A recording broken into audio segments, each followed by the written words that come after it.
Friends, మీకు తెలుసా, ఈరోజు భారత పారిశ్రామిక చరిత్రలో ఒక ముఖ్యమైన రోజు. ఈరోజు విజయాల కన్నా విలువలకు, పేరు కన్నా బాధ్యతలకు, లాభాల కన్నా సేవకు విలువనిచ్చిన వ్యక్తి రతన్ టాటా గారి జన్మదినం. రతన్ టాటా గారు 1937 డిసెంబర్ 28న జన్మించారు. ఆయన చిన్నతనంలో ఎన్నో సవాళ్లను ఎదుర్కొన్నారు. ఆ సవాళ్లే అతన్ని బలమైన వ్యక్తిగా మార్చాయి.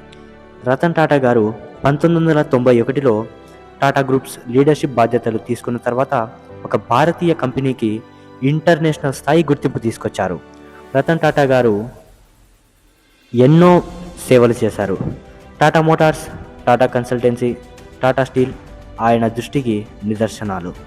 రతన్ టాటా గారిని ప్రత్యేకంగా మార్చింది మాత్రం ఆయన విజయాలు కాదు, ఆయన మనస్సు. దేశానికి అవసరమైనప్పుడు, ప్రకృతి విపత్తులు వచ్చినప్పుడు లాభాల గురించి ఆలోచించకుండా ముందుకు వచ్చిన నాయకుడు రతన్ టాటా.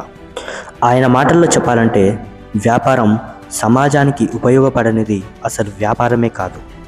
ఆయన సంపదలో సగభాగం సేవకు, ఆరోగ్యానికి, విద్యకు వినియోగించిన వ్యక్తి రతన్ టాటా. రతన్ టాటా కేవలం ఒక పారిశ్రామికవేత్త మాత్రమే కాదు, రతన్ టాటా ఒక నిశ్శబ్ద నాయకుడు, ఒక ఆదర్శ భారతీయుడు, విలువలకు ప్రతీక. రతన్ టాటా గారి జీవితం నుంచి మనం నేర్చుకోవాల్సినది ఏంటంటే, విజయం సాధించడం కాదు, దాన్ని 10 మందితో పంచుకోవడమే నిజమైన గొప్పతనం.